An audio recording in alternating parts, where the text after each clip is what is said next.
Welcome to Buckets, brought to you by FanDuel Sportsbook. My name is Matt Moore. I'm the senior NBA writer for the Action Network, joined by Oliver Wynn. He's the analytics capper. You can find him on Twitter at analyticscapper. This is your weekend recap and awards update, as well as your Monday Best Bets episode. Lots to get to tonight. We will start, Albert, with the wide open West as Denver Nuggets. We'll start there. The Denver Nuggets got themselves a 1 seed by beating the Grizzlies about 9 days ago. And I talked about how, hey, you can probably expect the Nuggets to be pretty rough here for the next little bit because they're going to downshift because they've essentially locked the 1 seed. May have downshifted a bit too far. They have now lost 3 straight, matches their longest losing streak of the season. They play the Toronto Raptors in Toronto on Tuesday. The Nuggets are a bad road team. Toronto's going to be mad. I'll just go ahead and tell you right now, Raptors could be one of my best bets for that game. We'll just go ahead and spoiler alert that game whenever that line comes out. They've played awful. The defense has been a mess. They can't get stops. I guess my question for you is the data, and I ran this by Seth Partnow, who's over at The Athletic and dunked on a bunch of other places, wrote a book on analytics, is writing another one. I talked to Seth about this, about what's the correlation between late season performance and playoff success. And he was like, there's none. Like, it's not negative, right? It's not like you play badly in the last month of the season and you kick ass in the playoffs. There's just no data that suggests that like how you play in this last month of the season has any correlation to how you perform in the playoffs. But it doesn't feel that way right now. So my question for you is this worrying? Or do you think this is just let down from the Denver Nuggets? I don't think it's worrying, and I also don't think it's let down. Obviously, they're not playing as good as they were, throughout the season. Yes, it's been a couple bad games here, but I think we kind of got into this last weekend, Matt. This week of games, it's like 4 really bad teams, and there's going to be not a mental letdown or a physical letdown, but there's just going to be an innate, like, okay, if Jamal's hurt, we'll rest him extra. If Aaron Gordon is hurt, okay, let's sit him out for this quarter. I mean, he's still a man amongst boys. He's still putting up ridiculous numbers, but more numbers. He's making such a huge influence on these games. When he sits, and I'm sure, Matt, you know the plus and minuses when he's off and on the court. When he's off the team, just can't do anything. When he's on the court, they obliterate the other side. And I bet Mike Malone in his head is thinking, well, the West is wrapped up.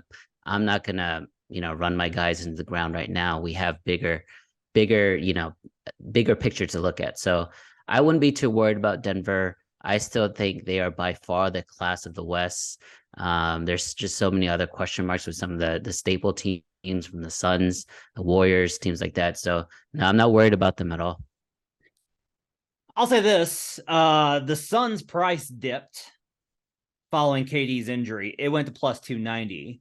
So I went ahead and I put in, like, I'm getting Bucks at plus 150 behind the Celtics to win the East, and the Suns plus 290 behind the Nuggets to win the West. So I went ahead and put in a Celtics or a Bucks Suns 2021 finals rematch play into the app. I went ahead and dropped that one in there just because we talked about how there's going to be a better spot to bet Phoenix after the trade deadline. I don't know that this is the low point, right? Because if KD's going to be out at least 3 weeks. So if they lose a couple more, it's entirely possible you get a better price on Phoenix with KD out. Like, they have to react to these games. I think it's interesting that they do, right? That, like, we saw this with Curry last year, that Curry sits out. Curry gets injured with the ankle. He's out. The Warriors' price plummeted. It was like 10-1 before the playoffs began to win the title. And I was like, guys, they've been pretty obvious that he's going to be fine. Now, KD, I think it's a little bit more up in the air as far as like when he'll be back. Like, I think it's possible this reaches into the playoffs, at least like the first round, like a little bit. Oh, wow. Okay. But even then, I still think that there's probably value on Phoenix. I don't know if this is the low point, but I know that this is an overreaction to an ankle injury when, like, the odds are that by mid-April, he's back to full strength.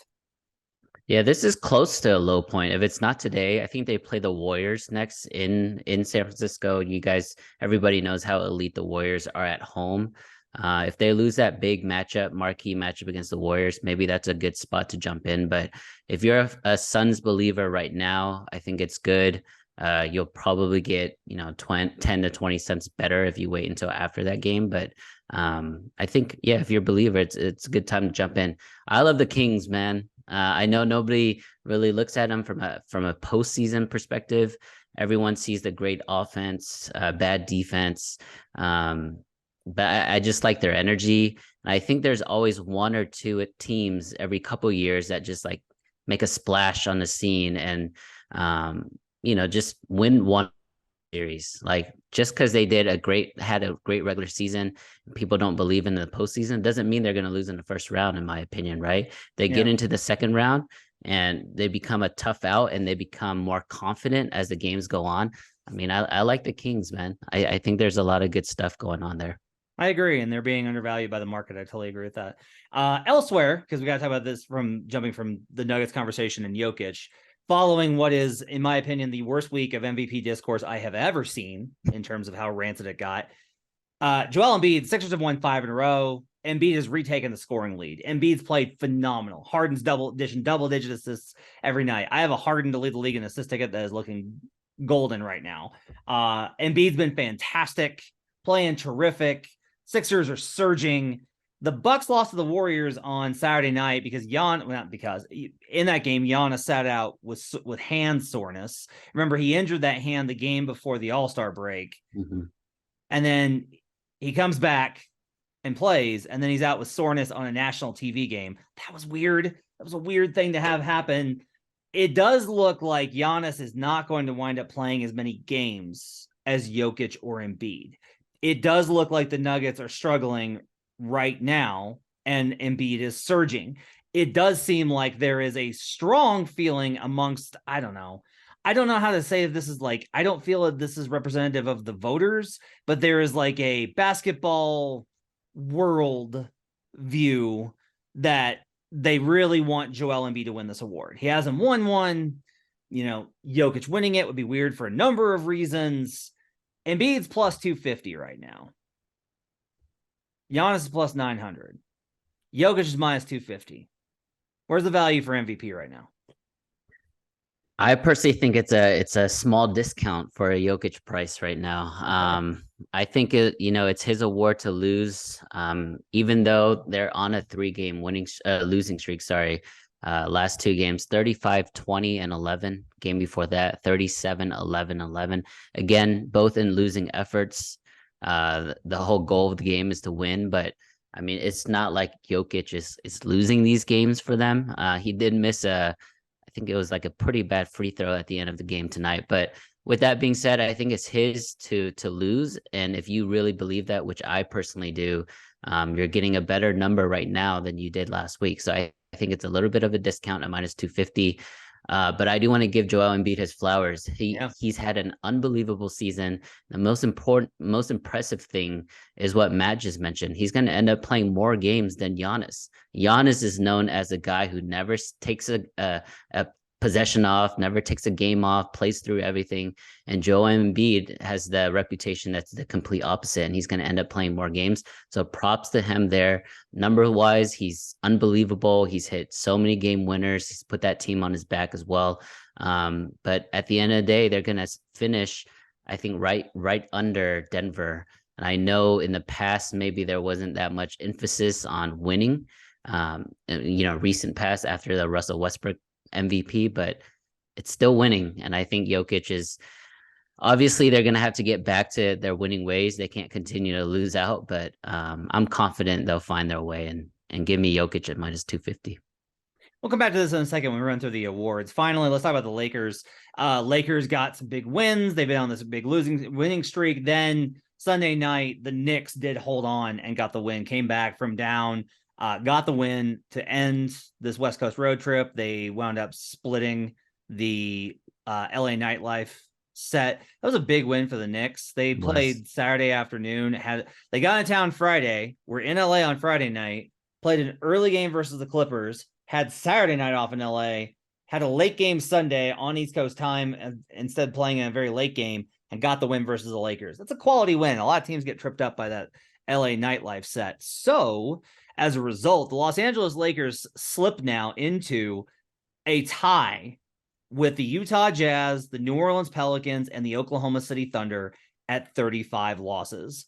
The Wolves play the Hawks tomorrow on the road. They're underdogs. The Mavericks play the Grizzlies again tomorrow without Luka, probably without Kyrie. They're dogs. If the Wolves and Mavericks lose, we're going to have 1, 2, 3, 4, 5, 6 teams in the Western Conference play-in race tied in the loss column at 35. Just amazing stuff. I was asked by a colleague that covers the Lakers, hey, I think this team is good. What, am I wrong? And I was like, you're not wrong in terms of they can play like a good team. Like the question is like what the average is of the Lakers, and we don't know that yet. And you say like, well, but they're going to get LeBron back. And I agree. And LeBron obviously makes them better. That's like the understatement of the year. But at the same time, like the Lakers have proven to be inconsistent. They also got the Warriors at home when the Warriors are the worst road team in the league. They got the Grizzlies in the midst of absolute disarray, chaos without Ja. And like they've had a fortunate run of opponent. Someone noted tonight, I saw this, that opponents have been shooting under 30% from three versus the Lakers during this stretch. A lot of analytics guys will tell you that the number one like luck factor is 3-point shooting. You can control how much the opponent shoots, but what their percentage is, you can influence it with good defense and contest, but it's hard to consistently put that up as far as like a marker of good defense. So I think there's probably something to be said for that. My question for you is, I think the team that everyone's kind of buying high on the Lakers right now. I talked about with Brandon, like I put it in the app. I put in the Lakers Celtics like finals ticket. Lakers Celtics. Oh wow, Lakers Bucks. Yep. Like I'm not ruling them out. I'm gonna go ahead and get the money in now. But I am kind of curious as far as like there's a lot of money coming in on Lakers to make the playoffs. And I kind of wonder if there might be a spot for Pelicans, Thunder, Mavericks, Wolves, one of these other teams, if the market is overrating what the Lakers can accomplish. Yeah, out of those teams you listed, I like Minnesota the most. But really what happened tonight, right? Anthony Davis came in previous games here, 38-5, 39-8. I think the game after that, 30-22, an unbelievable game against Memphis there. And then 8 points against Toronto the game before tonight, and then only 17 tonight. So a cumulative total of only 25 points in the last 2 games, including 1 for 5 from free throws total in the last 2 games. You don't want to see that from Anthony Davis. That means he's either settling or not healthy. So again, the engine right now is Anthony Davis. That's even with LeBron coming back. LeBron has always mentioned, like, at this stage of his career, like it's supposed to be Anthony Davis's team. And we saw when he plays at that all NBA level, he could definitely lead this team to the promised land, right, in the bubble. But you're right, the last 3 or 4 games here, they've gotten really lucky with their schedule. They finally faced a quality New York Knicks team who didn't shoot really well, but they hit really clutch threes at the end to win there. But if I were to bet, I just can't see this team not making the playoffs. I don't want to see them in 10th though. If you're a Lakers fan, 10th means there's no room to mess up, right? You can't lose that first play-in game because you're out. You need to get at least to 7 and 8, at least to have a buffer zone. Because what Matt alluded to, this team is so inconsistent. They might have to go 1-1 just to get into the playoffs. If they go to Utah for a 10-9 matchup, like they'll be heavy favorites on the road. And yet like Utah could just shoot the lights out and you're done. Like Lauri Markkanen puts in 30 and that's it. Nope. That's it. So something to keep in mind. As we always do, we're going to run through who we bet on the awards. If we had a bet right now, we'll start with MVP. I've talked about how Giannis is going to play as many games. I will still say Giannis plus 900 is the wrong price. So I don't think that Joker at minus 250 is a sale. I don't think it's a cheap price. I know you do. You made the case earlier. You can talk a little bit more about it. I do think that, look, I'll just say this. This is a betting show, so we're not going to get into whether or not like it was accurate or fair or all of the dynamics in play. Like I have my own views on things, and if you read my timeline, you can pick up where I stand on a lot of issues. I will just say this.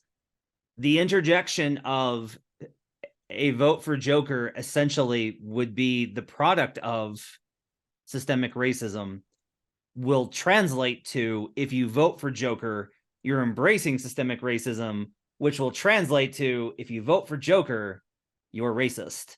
Like, I am just saying what, like, that is the implication that was lobbed into the field by Kendrick Perkins last Monday. Like, that's what happened. I've asked a lot of people this. I've tried to stay away from asking voters because I don't think it's fair to ask them this question. I just don't think it's fair. I've asked a lot of people about what their opinion is going to be. People that follow the race pretty closely. And it's pretty split as far as there's a strong contingent that says, like, it's not going to matter at all. This was a 1 week blip from Kendrick Perkins, and by the end of the season, everyone will have forgotten about it. It will not wind up impacting the vote. Other people like me believe that this may have poisoned the waters a little bit. Like, even if it doesn't wind up impacting the overall winner, I can't tell you that that kind of thing is not going to weigh on the voter base. Like, I just think it's going to be part of the conversation. And as such, I can't tell you that you should bet on Joker right now. I don't think it's like, I think if you have a wild card variable that only impacts one player the way that this does, I think that at the very least, I have to say you should not bet MVP right now, or at least should not bet Joker for MVP. If I had to bet right now, I bet Giannis. As I mentioned, Giannis hasn't played as many games, won't wind up playing as many games. However, I do think that there is, let me put it this way. If the performance logged, if all of the numbers are irrelevant because of the conversation that's being had about Joker right now, if all those are irrelevant, and we accept that, like, right now, Joel Embiid is, like, at his apex. Like, this is the high point for Embiid's value. He's playing awesome. He's retaken the scoring lead, hasn't had an embarrassing game. He's won all these, he beat Giannis and Joker, like, riding high. And if Embiid continues to do that, then he's, like, I think his odds to win are very good. We got 4 weeks left. He's going to play both those guys. History suggests that probably there will be a little bit of leveling here. And if it just levels out, even if Embiid continues to play awesome, because he's been phenomenal, for me, Giannis at plus 900 is the guy that everybody's going to go, like, I don't know how to parse through all this other stuff. I know that Giannis is the best player in the game. I don't know how to parse through all this other stuff. I know that Giannis has won a title. I don't know how to parse through all this other stuff. It looks very much like the Bucks are going to be the 1 seed. So screw it. I'm going to take a guy that's already won it with incredible statistics that I think is the best player in the league on the best team. Like, to me, that's a very safe answer. And so for me, Giannis at plus 900 is the best price on the board right now. So I this is how far detached I am from the entire thing. I didn't even know the whole Kendrick Perkins thing was going on. I just know what I know and what I read on Twitter. But you're right. From a value standpoint, Giannis is a great look right now because he hasn't played in 7 days, and I don't think he's going to play Monday night or maybe even the game after that. So he's going to be out, out of our minds, out of sight, out of mind for 2 weeks, really. So once he does come back and there's 10 games left in the season and he just goes berserk on everybody and they stay number 1 seed overall, yeah, he has a really good case. When it comes to Joker, for me, Nikola Jokic, this is a really good situation or a good opportunity for the Nuggets, right? They're coming off 3 straight losses, which you alluded to, but now they're going to be on the road for 5 games. This can really, not really make or break the season, but this can really help the team even get closer and believe in even harder, right? Toronto, Detroit, New York, Brooklyn, Washington, not world beaters, but definitely, East Coast travel, weather might be an issue. Like, there's going to be moments where this team is going to have to spend time together and build that camaraderie. This 5-game road trip, if they go 5-0, if they go 4-1, Jokic is going to be the front of mind again. So to me, I don't even view Embiid as someone that's a threat to this award. I know he's been unbelievable and amazing, but again, I've been so detached with what the media is saying. I have no idea what's going on there, but to me, it's Jokic. For defensive player of the year, boy, this market is baffling. Let's talk about that one real quick first. So this and it's moving constantly. Mm-hmm. Lopez had closed on Triple J on Jaren Jackson Jr. And then Jaren kind of separated himself. And now someone must have come in and bet the market on Sunday night, because now it's Lopez minus 135, Jaren Jackson Jr. plus 125. Mm-hmm. You're listening to this podcast. You want opinions. You want analysis. All I can do is give you my best opinion.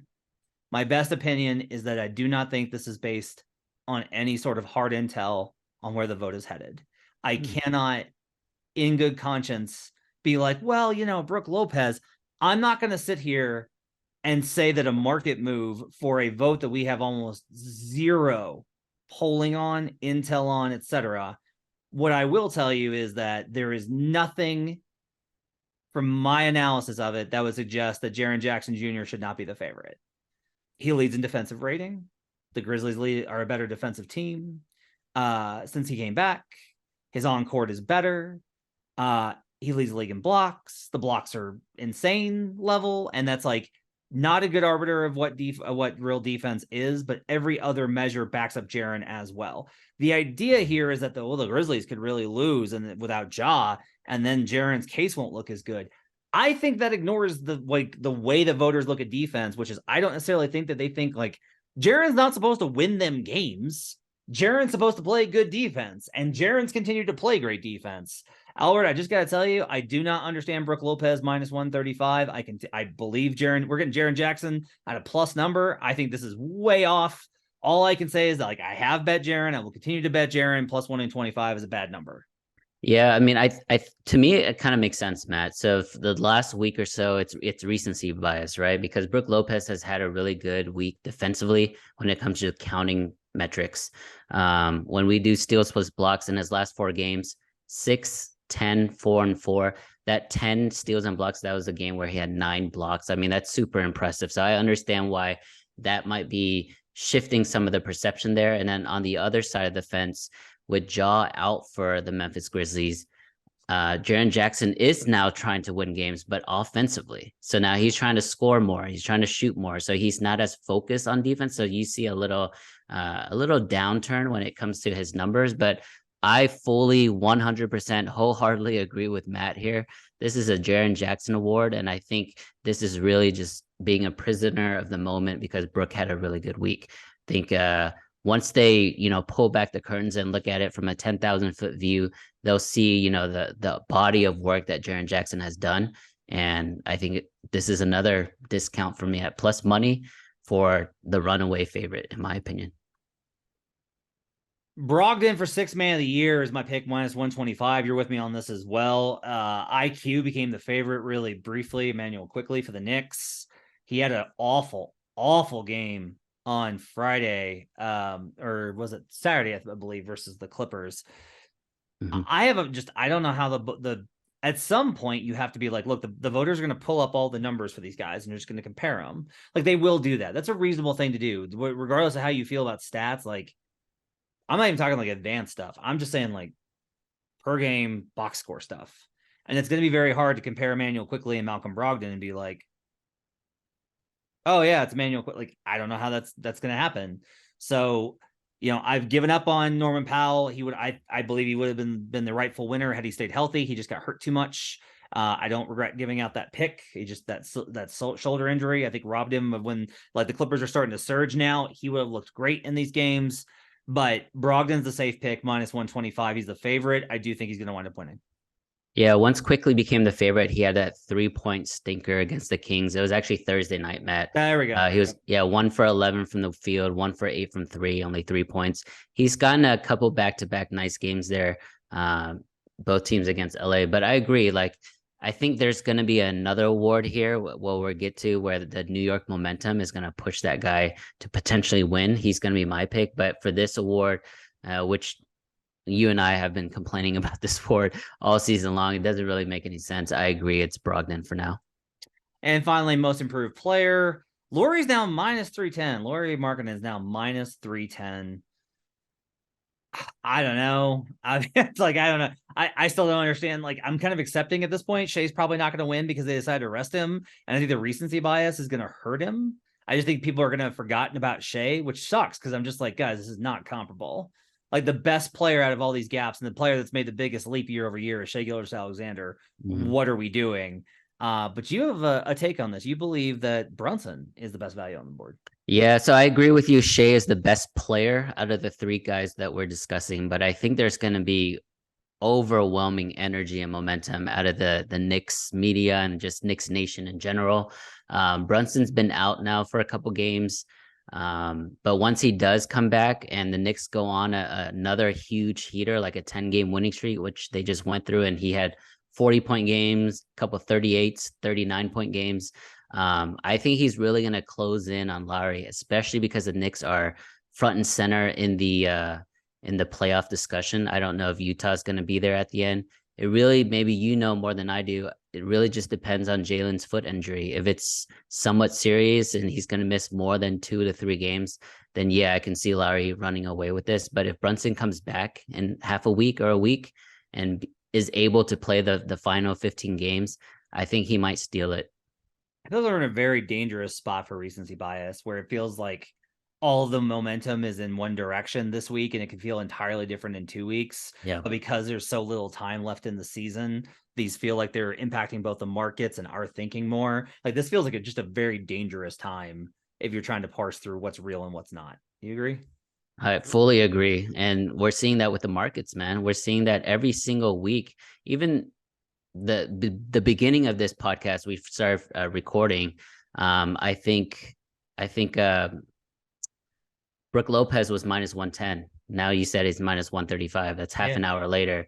That's a huge movement in half an hour. So yes, there's a lot of reaction. There's a lot of overreaction. It's important for our listeners to stay educated and just keep your ear on the ground. All right, let's do some best bets for Monday. I will start. I'm gonna take. I have 2 unders for plays on Monday. I have the under 240.5 with the Minnesota Timberwolves and the Atlanta Hawks. This is basically just a numbers play. I have this one projected at 233, so I have a very big edge here.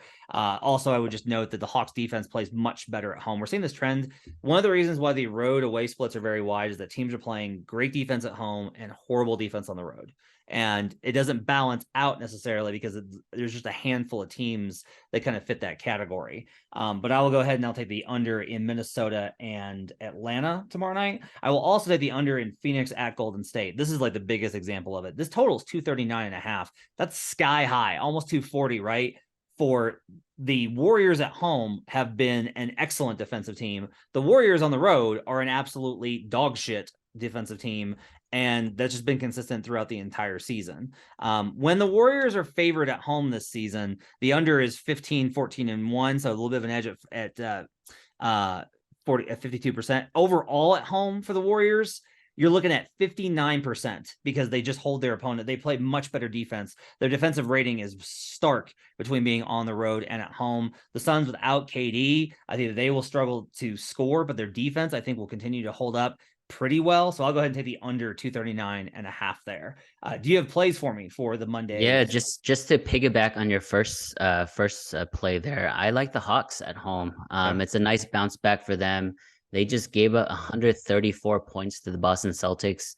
You would expect that to be a lot better. They've been playing actually better defense in their previous 2 games. They only gave up 107, 120 respectively to Washington.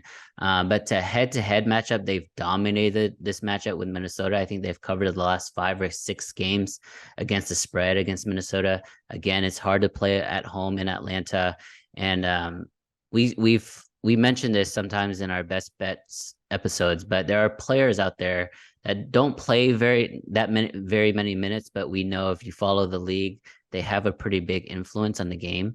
And Austin Rivers, he only plays like 10, 15 minutes, but he's a good third guard there without him to play against Atlanta, which is a guard heavy team. I think Atlanta is just going to dominate them. So I think they're going to bounce back and cover that 5 pretty easily. All right, that's going to wrap it up for Buckets for a Monday. Thanks for joining us. We'll be back tomorrow with a Best Bets episode with Albert and Jay Money. Thanks for joining us, everybody. Make sure to rate, review, and subscribe. Download the Action Network app.